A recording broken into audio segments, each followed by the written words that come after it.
Hello, we are Homo sapiens, 3.2 billion nucleotides translated into the extended phenotype of humanity, and the geological era of anthropocene. We are awakening in the middle of history, to realize that now is the birth of our species. The pre-cultural singularity. Humans are an interesting memory of our fossil record, and we will always love to contemplate the past, but now is now, and this is our generation's time, our human project. Dare to dream dreams that span future generations. We are on a geological spaceship, floating in cosmos. We live intertangled with the biological superorganism of Gaia. We breathe and respirate the same atmosphere. There are patterns to be found. Nature is trying very hard to make us succeed, but nature does not depend on us.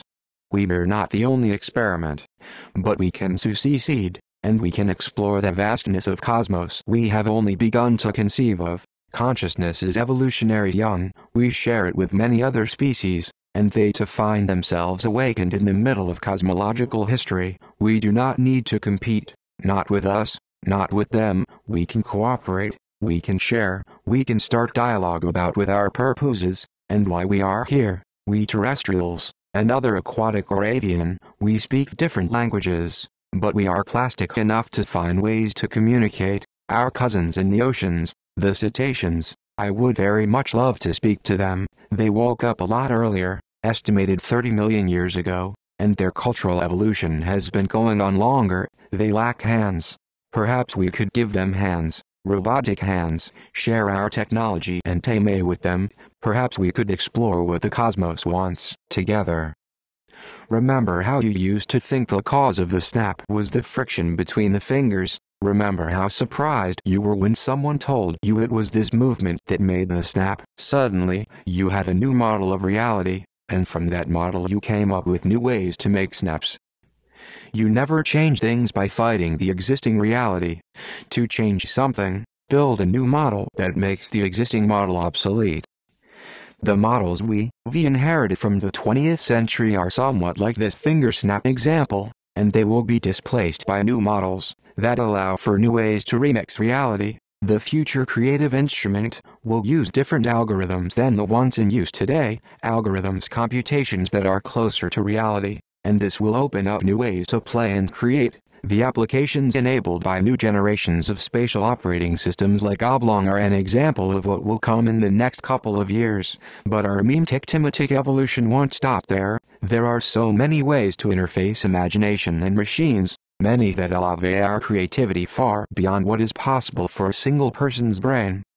The history of civilization is a story of evolution in our ability to build complex, multicellular minds. Speech allowed us to communicate and coordinate. Writing allowed that coordination to span time and space.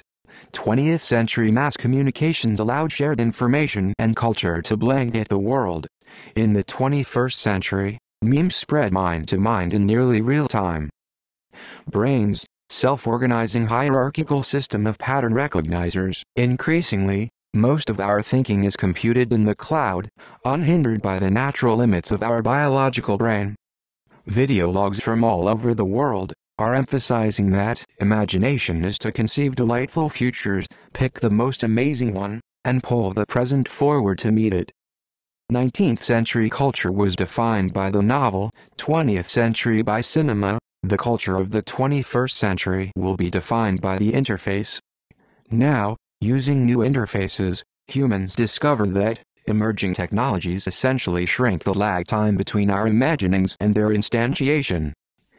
The essence of how the hierarchical system of pattern recognizers computes information is revealed, and a popular quote tells us that you can learn new material at any age, but there is a limited capacity.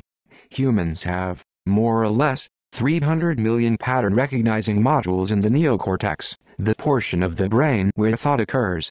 One of the reasons kids can learn new languages, or pretty much anything, so quickly is because they haven't filled up those pattern recognizers. He said, people who have a rigid process and hold on to old information, they will have a hard time doing that.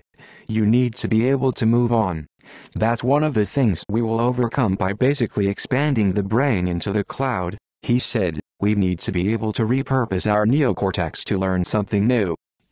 Thus, In order to see things new again, we must remember to forget. Memory is the enemy of wonder. In these times of global meme-tech awakening and accelerating cultural evolution, our species suddenly finds itself where no human has ever been before. Because everybody is in it together, it is not bounded by a specific generation. Nobody has done this before. There are no role models. We all have to co-create this together.